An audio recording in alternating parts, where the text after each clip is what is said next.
Hello, everyone. So, this is Bree from the future. I was editing this podcast episode and I realized that the audio kept cutting out a lot. And I think it was because I had my AirPods in and they're really old and broken. And I think they were affecting the audio. So, I ordered a microphone. So, there should be better audio for the next episode.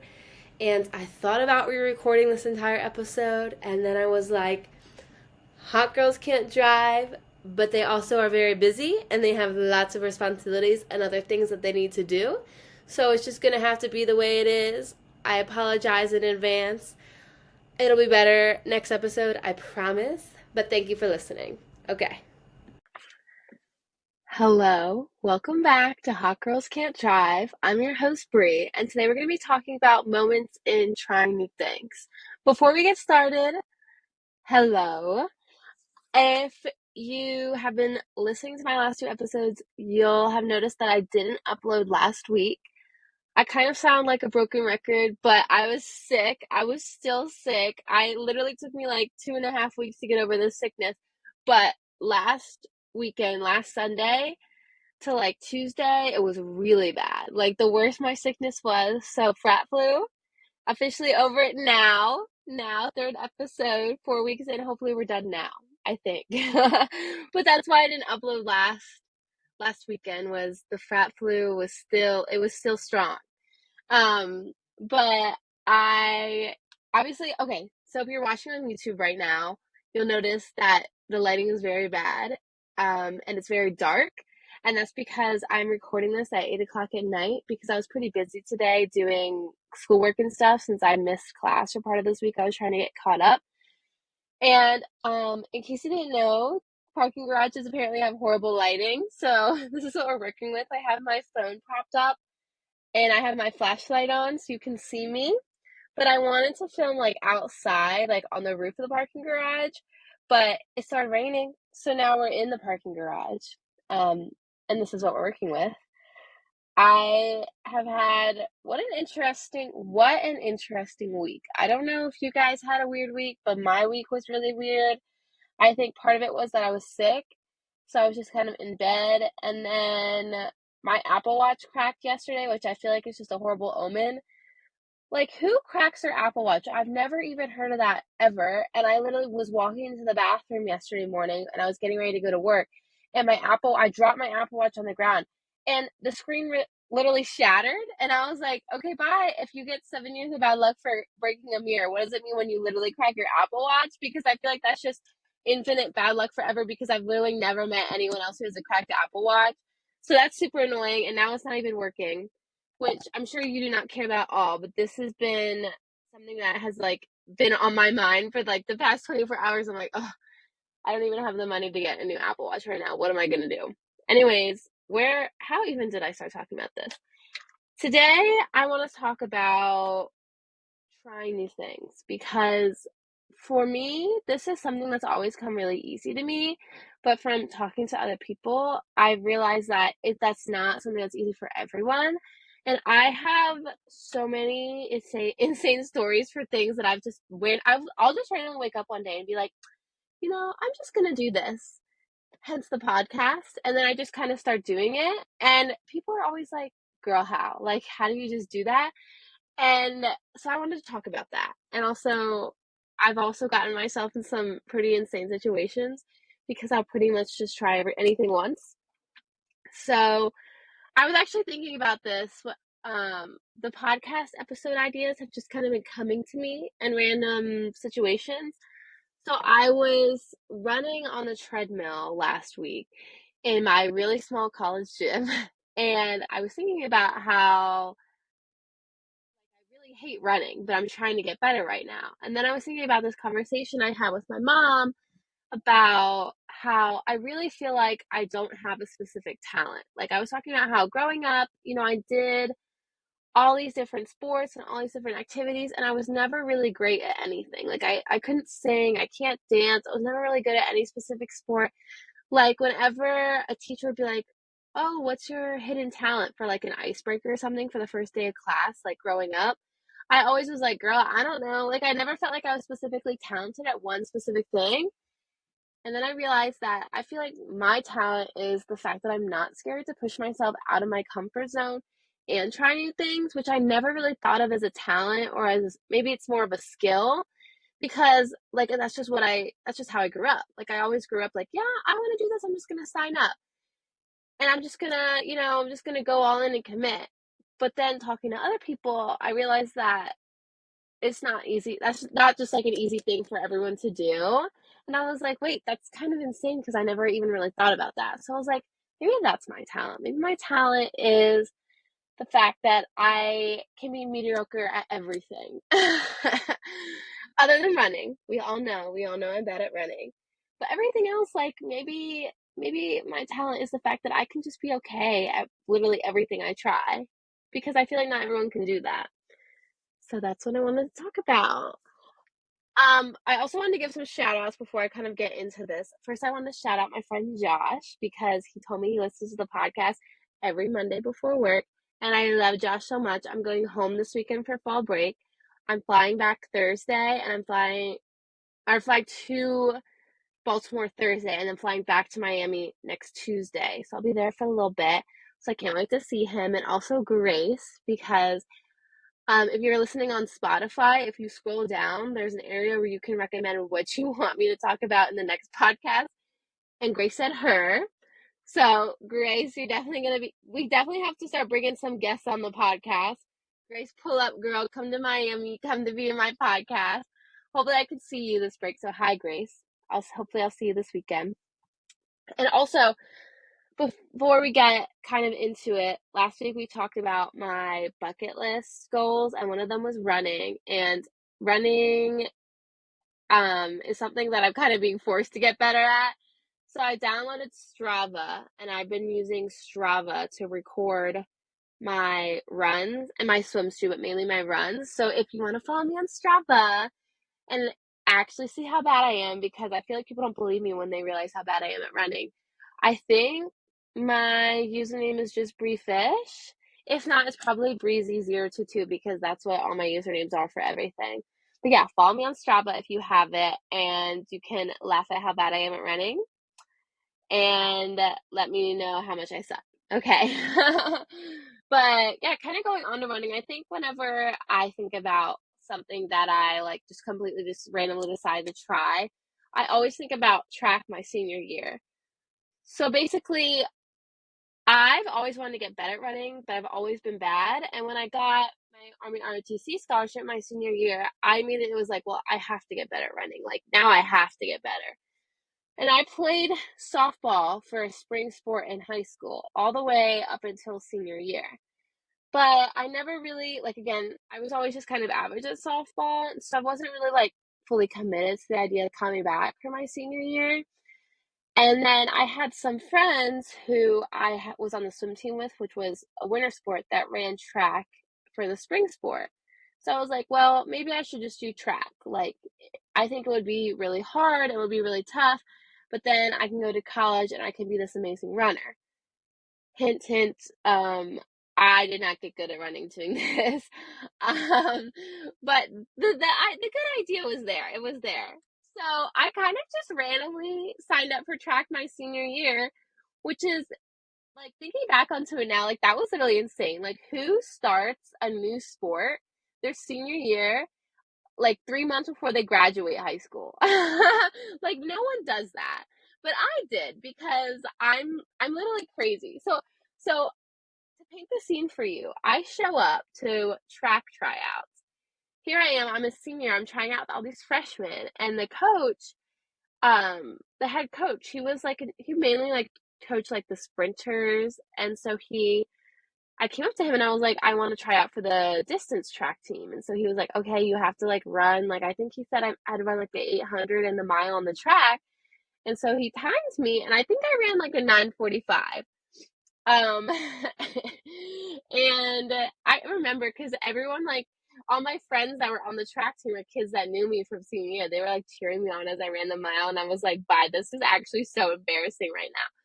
But they didn't, and they ended up, I was convinced that they were going to make cuts. I was like, they're 100% going to cut me. Like, I was literally so bad. All of my friends that did distance track, the majority of the kids that did distance track in the spring did cross country in the fall. Like it was the same kids. And I'm pretty sure it was the same coach. There was like this running coach that was in charge of like all the distance track runners because the head coach didn't really know how to coach distance track. And I'm pretty sure he was the same coach that did like all 3 seasons, like indoor, outdoor, and cross country. So all the distance kids had a really good relationship with him. So I pull up. Somehow they don't cut me, which is insane. So here I am, officially a member of the track team. I get my like track gear, I get my what is it called? Jersey thing. What is it called? The tank top. I get the race top thing. And I get like my sweatshirt, my sweatpants, and I still have my like race top. We were supposed to return it and I never did.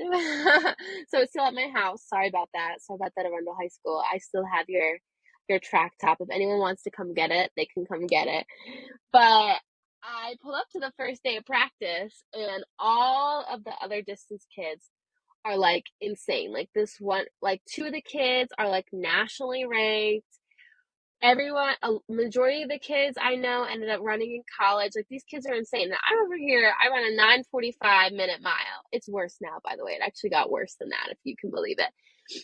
And I remember the first day we ran, and it was like a 1.5 mile run, and you had to do it twice. And I was running with my friend who I knew from swim.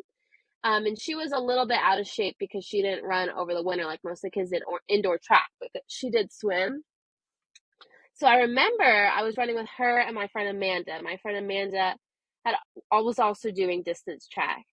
And the coach was like telling me all this stuff. He was like, "You're gonna run a 200, and then you're gonna turn around, you're gonna run this mile over this hill." And I was like, I don't even know what a 200 is. Like, hello. And so I start running, and immediately I hate it. Immediately, like, first 2 steps I take, first day of track practice, I'm like, actually, what did I sign myself up for? And part of the track loop that we had to do for warm up was around the softball field. So I have a lot of moments of regret in my life. This really felt like one of those moments because here I am, didn't even know where I was going, what I was doing. I just was running. Really slow, by the way. I'm like very much behind everyone else. And here I am running past the softball field, and all the girls are like, Bree, like, hi. And I'm like running past the head coach of the softball team, and she's looking at me like, what? Like, what are you doing? And it was so embarrassing because I'm like dying and everyone's saying hi to me and I'm running and I'm like seeing them all in the softball field. And I was like, oh my God, I made the biggest mistake ever because I love softball. I was just never good at it, but I miss it. Like I miss softball every single day. If University of Miami had a club softball team, I would join it. Like I loved that sport. Felt like track was a better like decision for me to help me like in the future, which it did, and I ended up not really getting in that great shape. I think I also think like maybe if the track season had been longer, I would have gotten better. But I always think whenever I think about the idea of trying new things and pushing myself out of my comfort zone, I always think back to track because like it was insane how bad I was, and also I felt so out of place because here I am, a senior about to graduate in like 2.5 months, trying out with all these freshmen for this sport that I had never even like I'd never done running before. Like I didn't even know that 2 laps around the track was called an 800. Like I didn't know what that even meant. And I was completely out of place, and I ran 2 track meets, 2 recorded track meets. You can find my name. And both of them I ran the 800 solely because I think no one else wanted to run it, and they were like, "Well, she's technically a distance runner, but she can't do the miles." So they just stuck me in the 800. Hated that. Anytime I tell someone, I'm like, "Oh yeah, I ran track in high school too." Like whenever someone's son tells me they ran track, they're always like, "Oh, what did you run?" And I'm like, "The 800," and they always go, "Oh."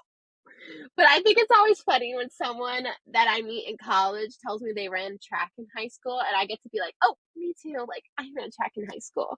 But I'm like, bitch, no, you didn't. You barely fucking ran. Like, the most I think I ran high school track was 3 miles. And it was so fun because I always hated the days when we had to run on the track because I couldn't just like chill and hang out and I had to be focused because there was other people on the track and you can't just stop running when you're on the track, like everyone's gonna see you.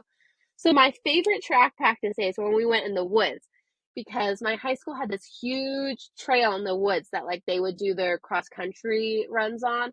And I love that because no one could watch me, like other than like the people I would run with, no one was watching me run. So it was less embarrassing than when you run on the track, literally everyone on the entire track team could see how bad I was. And also like I could just chill and talk to my friend and it wasn't as serious. But the most I ever ran was like 3 miles. And that was a lot for me. 3 miles was like, oh, like I'm not gonna run for the rest of the week, I'm done. But I took it seriously. Like I came to all the practices and I did what I was told. But I feel like my running form is really bad, and I honestly think the head coach, or maybe not, I guess not the head coach, the distance coach, didn't really like devote any time to me. Like he did not get to know me at all. Like I don't even know if he would still know my name now. And I think it was because he could tell that like he was probably like, girl, you're a senior and you're bad at running. Like, there's literally no point in me helping you. So he would coach like all the other distance runners on the team, but he did not coach me. And I know my form was horrible. And he would literally just tell me what to do. And it was always less than what the other kids would do. Like, the other kids would run like 6 miles. I would run three. He'd be like, okay, go run 3 miles in the woods and like, then go home. And I would just run 3 miles and walk to my car and leave. Like, that was my track practice, track practice, distance track practice. And funniest person ever. And I remember like I always thought that he was funny and I always thought that he was really nice to all the other kids. But like he definitely was like, what the fuck? Like he did not care that I was on the team. It was so funny.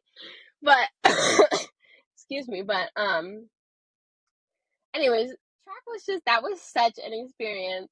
And I also did like so many other random clubs in high school. I always love telling people now about how I did marching band my freshman year in high school.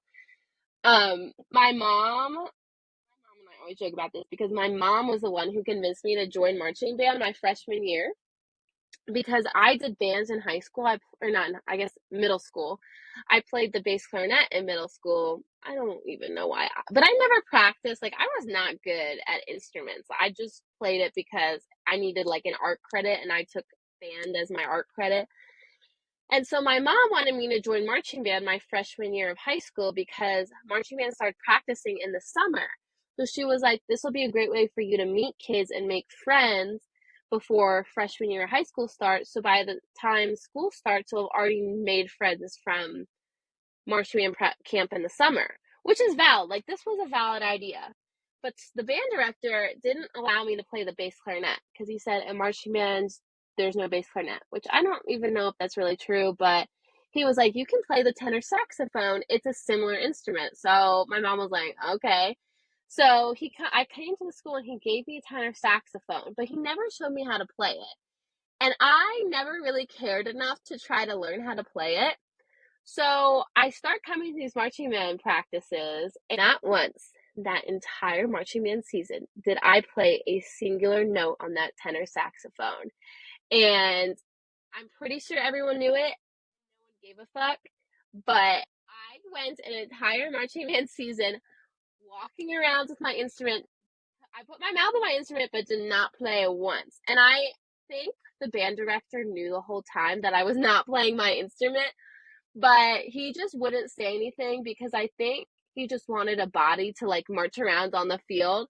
And there was like a group of boy saxophone players that were like juniors and seniors, and they were all really talented at the saxophone. So I seriously think the band director knew that I was not playing my instrument and just did not care because we would be like standing in a circle warming up before like marching band practices, and he would walk up to me, put his ear like on my tenor sax, like my tenor saxophone. And obviously not I'm just standing here like anything. And obviously nothing's coming out of my instrument. I'm just like pressing keys because I didn't no one ever showed me how to play the tenor saxophone. Like, he just gave me the tenor saxophone and then never taught me how to use it. So he would like walk up and put his ear up to my instrument and nothing would be coming out. And he would always be like, play louder, play louder. And I was like, but you know I'm not playing right now. Like, you know I'm not pressing the right keys. So it was always so funny, because I never, and I still don't know how to play a tenor saxophone. You hand me tenor saxophone, I'm gonna be like, haha, you're funny, nothing's gonna come out. And this band director was so strict with the kids. Like, he treated marching band like boot camp. Like, there would be times it was pouring raining outside and there'd be a little like hurricane tornado watch, and you would still see us marching up and down the field, and he loved to yell. He would yell at people all the time about messing up marching or messing up notes, and I would get yelled at all the time because I would mess up marching, because I just did not care. Like, I immediately, the first week of marching band camp, I told my mom, like, I hated it, I wanted to quit. But I was a young, 13-year-old, and all the other marching band kids would talk about how people would quit their first week and then they would all shun them and like they would talk to them anymore. And it was like looked down upon if you quit. And I cared so much what all these marching band kids thought about me, because they were like the first kids I met in high school, that I was like, I can't quit. I can't quit. So I went the entire marching band season. I stuck with it and I never played, but I still was technically a member of the marching band. It was so funny because basically, like, it was me, this other girl, and then all these guys that played the tenor saxophone, the alto saxophone, and they were like all friends with each other. It was like maybe like like six of them that were juniors and seniors. And like my biggest goal was that I wanted to be best friends with them, because I just thought that they were so funny and they were so cool and they were older and I wanted to hang out with them so bad.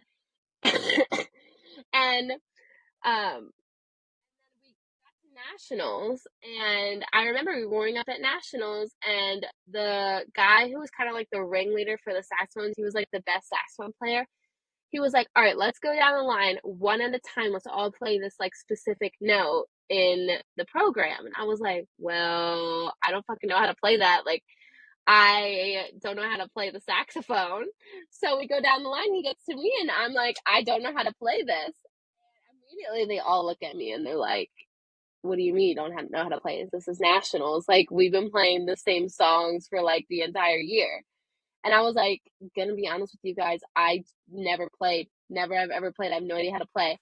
And the way they all got so mad at me was so funny. They were all like, what do you mean you don't know how to play? We've been doing this all year. You should have asked one of us for help if you needed help. Like, this is ridiculous. Like, it was your responsibility to get help beforehand. But, and I was like, girl, bye. Calm down. We made it to nationals. We got this far without me playing. I don't really know why you're mad at me right now. To be honest, if I had played that fucking instrument, I probably would have just made it worse. Like, I thought it was so funny that they were so pressed about the fact that I hadn't been playing this instrument all season, because we made it to nationals. So I was like, I really don't see what the problem is. Like, we've been doing good without me playing. Like, I'm fine with just walking around. But like, I wish I had recorded the moment when they all realized that I had not been playing all year, because I'm telling you, it was so funny, because they were all like, Bree, play. And I was like, I can't, guys. I actually can't. And they were all like, what do you mean you can't? And like, in hindsight, they were right. Like, I should have reached out. I should have been like, I don't know how to play this instrument. But everyone else did. Like, there was nobody who joined marching band that didn't play their instrument like beforehand. I was like the only one who was like brand new to an instrument. So I was too embarrassed to be like, I actually don't know how to play. And I also didn't care enough to want to know. Like, I hated bands, especially like the band director that I had. Like, I really did not like him. So I really just didn't care enough to learn. But it's so, band always puts into perspective to me, like, how much I think something matters in the moment, and then later looking back and thinking like, that really did not matter that much. Like, when I was in marching band, that was like the thing I did from like the summer up until football season was over, like December. So from like what was it, August to December freshman year, that was all I did was marching band. And I hung out with the kids from marching band, and I like really valued their opinions of me. And I like remember going to marching band practice and getting yelled at by my band band director for making a mistake, and I was constantly like, I wish I could be the best marching band player ever. Like, I seriously remember thinking to myself, I was like, if there was a genie right now and he gave me 3 wishes, I would wish to be the best marching band player, the most talented marching band player in the country. Because at the time, that's what mattered to me. Like, I really cared. Like, I really wanted to be the best. And looking back now, I'm like, girl, if you had wasted one of your 3 wishes from a genie to be the best marching band player, I would have kicked her. Like, I would have kicked my past self, because that's seriously like, so nowadays that's like ridiculous. Like, who actually gives a fuck who's the best marching band player? But at the time, I valued that so much. That's why that was important to me. So whenever I'm in a situation now where I like this is so important, like I need to be the best at this, I always think back to marching band. I'm like, is this really that important, or is it just important to me now? Like, will this actually be important to me later in life? But anyways, that's just to say marching band was another thing that I just randomly decided to try out of nowhere. Something else that I randomly decided to try, and this was out of my own free will, was boxing. And this is one of my favorite stories to tell people. So basically, I during COVID, everything got shut down. I'm a really active person, so I really love like working out, and being active. And during COVID, I couldn't swim and I couldn't like go do sports because everything was shut down. So I don't even remember how I found out about this boxing gym. I think I found out about it on Facebook, like a Facebook marketplace. Like I don't even remember how I found out.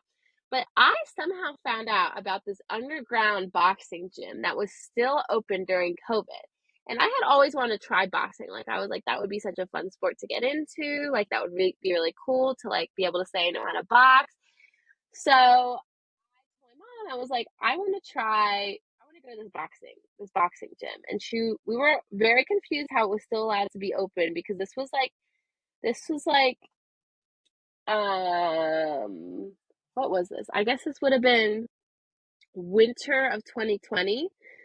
So my mom was like, okay, like you're gonna need to wear a mask and stuff, obviously, but like let's go check it out, because we weren't sure like how it was still open, but we thought it was like legal. Like we were like, well, I'm pretty sure it's legal. That's allowed to be open. So we pull up to this abandoned mall. It was like this janky ass mall that had like 2 stores left in it. Like nobody goes in there anymore. We pull up and we walk into the gym, and we go in and we're like the only ones wearing masks. We're the only women in there. There was no girls. It was all guys. And this old guy walks up to us and he's like, "Can I help you?" And I was like, "I want to learn how to box." So he takes me over, and I thought that there would be like an adult intro boxing class, but it was literally just like this.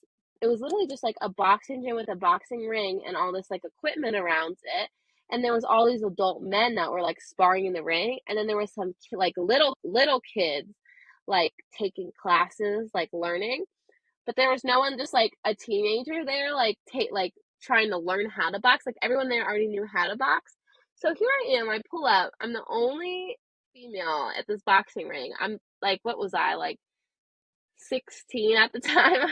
And I come, and this guy walks up to me and he's like, "Can I help you?" And I was like, "Yeah, I want to learn how to box." And he looks at me, he looks me up and down. He's like, "What?" And I'm like, what am I doing? Why am I here? What am I doing here? Like I was like, I'm completely out of place. And so I'm like, yeah, I read online that there's this intro boxing class for teens. And he was like, oh, like, okay, I'll teach you. So I remember him, his name was Coach Andre, and he said he used to coach boxing at the Naval Academy. And I have no idea what Coach Andre was doing at this underground boxing gym that was probably not supposed to be open during COVID in this abandoned mall. But this man was one of the nicest coaches I've ever had in my entire life for any sport. He was funny, and he was just like a good overall coach. But it was the funniest set of circumstances, because I would come to this gym. It was like every Tuesday I came to this gym, and I would say, "I'm here to see Coach Andre," and he would come out, and we would start like I don't even remember like half the stuff we did. but he would take like the mitts and I would have to like punch the little mitts or like the noodle, and we would like go into the ring and I would like spar some guys. But there wasn't a lot that I could do because I was the only girl there. So there was like no one else. There's no female for me to practice on. And the guy my age that would like come to the gym was like extremely fit, like probably could have taken me out in one punch, like one punch KO. So, I really don't know how much boxing I actually learned, but that was the most interesting experience in my entire life because the environment there was just so different from any environment that like, I'm from middle class suburbia. So pulling up to this like janky ass gym was so interesting and so like my mom I don't even know how my mom let me do this because I feel like if that was my kid I'd be like, "No. Like you don't need to be going to this gym without me." Like, no.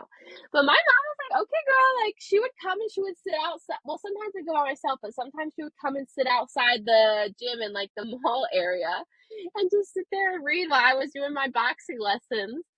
But that was something that was just so random. And I told all my friends, I was like, oh yeah, I'm taking boxing. And they were all like, Bree, what?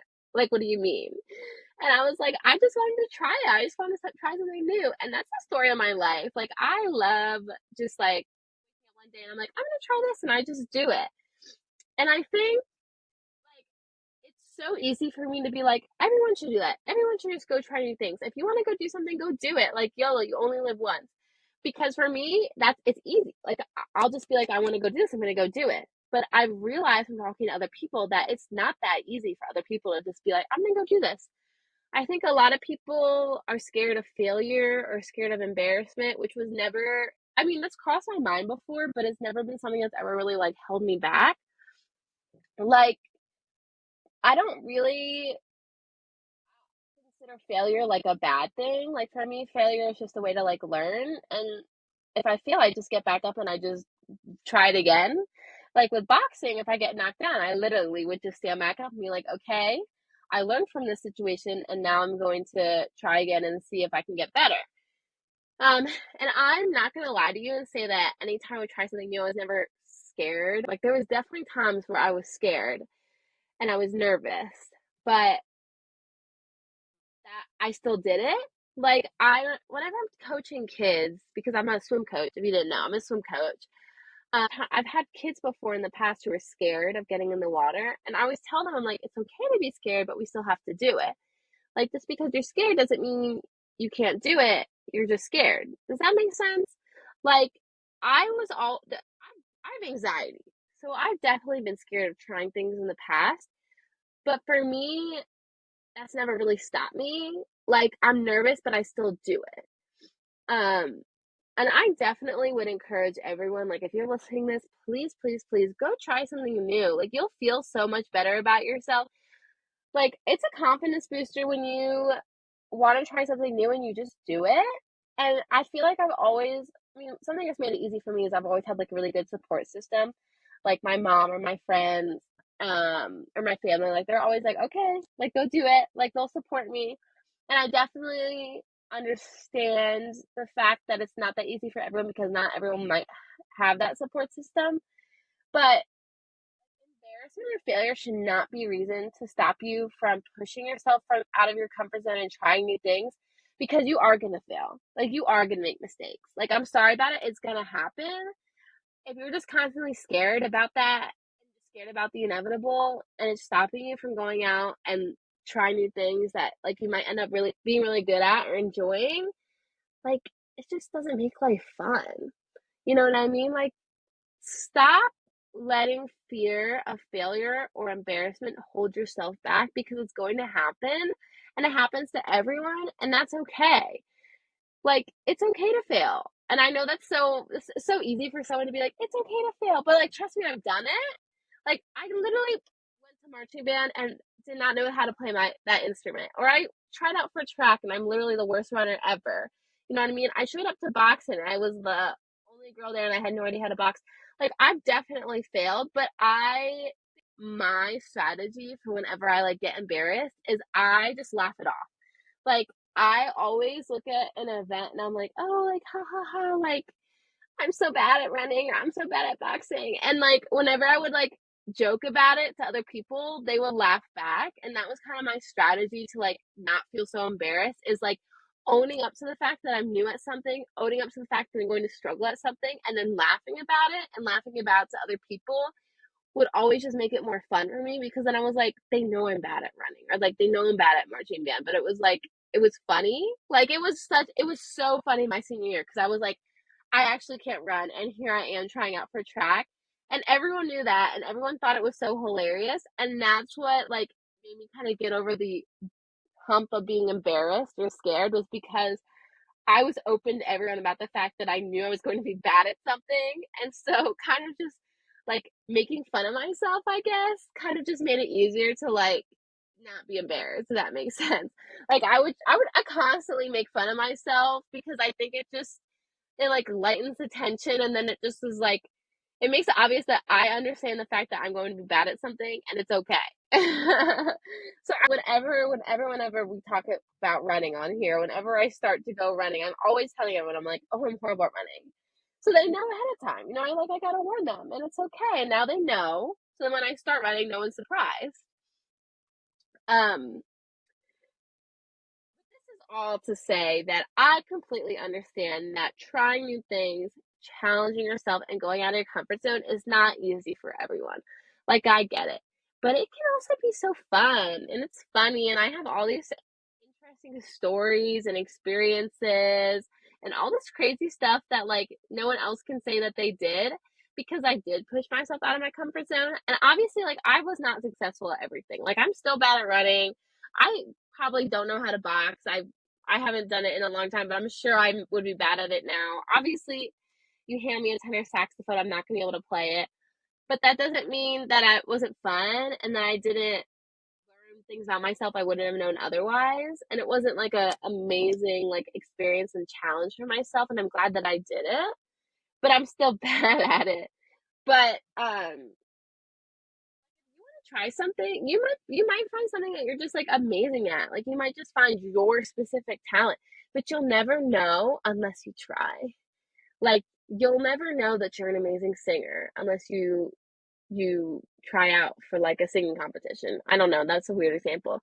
You'll never know that you're a great dancer unless you go take a dance class. Like you're never gonna know these things, and if you want to try it, go try it. And you fail, but I honestly think I've gained a lot of respect from people that I've met through these activities, because I tried them. And like I remember someone told me my senior year, they were like, that's actually insane that you even would think about trying out for track your senior year, because like I wouldn't have tried to do a new sport my senior year. So like even though I was bad at track, I still gained respect from other people for the fact that I was even just trying, because most people wouldn't have done that. So it's gonna be okay. Like you're gonna try something new. It might not go your way, and it's gonna be okay. You might end up really loving it and getting good at it, or you might just be like, this isn't for me. And that's also okay. It's okay to give something up. There's definitely times in the past where looking back, I'm like, I probably should have quit this earlier. It was a toxic environment. I didn't like what I was doing. I probably should have quit this earlier. But I was still proud of the fact that I tried. Um, Yoda said, do or do not, there is no try. And I think we all need to live by that. If there's something you want to do, if there's something that you put on your bucket list from last episode, babe, go out and do that. You have to. Because if you're just going to sit in your room or in your car, wherever you're listening to this, being like, dang, I wish I did this one thing. Really want to do this, but I'm too scared. Like, you're doing yourself a disservice. I think that's a word. So, yeah. So I guess to wrap up the boxing story, I ended up breaking my wrist boxing. And wait, when was this? Yeah, this was junior year. So I ended up breaking my wrist boxing. And it was this huge thing because I was getting ready to try out for softball my junior year. I really thought I was going to make varsity. I didn't. I ended up playing softball with a cast on my wrist, which is insane. I would not recommend doing that. I literally hit a bat with a cast on my wrist. I'm crazy. Do not, don't play softball with a cast on your wrist. That's a whole different story. But after I broke my wrist, I decided I was should probably be done boxing. But I miss Coach Andre. He gave me when I first my first boxing gloves. I forget what how much they weighed or whatever, but they're pink. I remember because the boxing gym only had these pink gloves, and so Coach Andre would call me like Miss Pink Princess or something like that. And I loved pulling up to the boxing gym, being the only girl in the gym with my pink boxing gloves. Like I was living the life. I miss that place. I don't even remember what it's called anymore, and I don't even know if they're still open. I'd be very surprised if they were, because like I don't even think so. Like I remember we paid in like cash for that place. It was so weird. That boxing gym was so weird, but I I miss Coach Andre. I miss all the people there. It was so fun. I That was probably like the craziest thing I've ever done. Um, but I love that I did that. I love telling people that story. I love just having that skill in like my back pocket, being like, oh, you actually know how to box a little bit. And I definitely wish I would have stuck with it. I think it wasn't worth it to me because of all the injuries. Because I was playing other sports at the time, but like, what an interesting thing for me to just wake up and decide I was going to do one day and then look it up on Facebook and then pull up to a gym in an abandoned mall. Like, but there we are. So I think that's it. I I love for you to go try something new this week and then tell me, hit me up on Instagram or something. Tell me what you did because I want to hear all about the new things that everybody's trying. Just in case you didn't know, I think I spoke about this earlier, but if you're not already, you can watch these videos on YouTube. I upload it on my Hot Girls Can't Drive YouTube channel. These podcasts are also available on Spotify, Amazon Music, and Apple Podcasts. So if you prefer listening on one of those other platforms, then you can. And yeah, I hope you have a great week. If there's anything specific you want me to talk about and you're listening on Spotify, I think you can put it underneath the video thing, like if you scroll down. But you can also just like DM me on Instagram or something. And yeah, have a have a great week. Happy Sunday or Monday or whatever day you're listening to this. And I'll see y'all next week. Bye.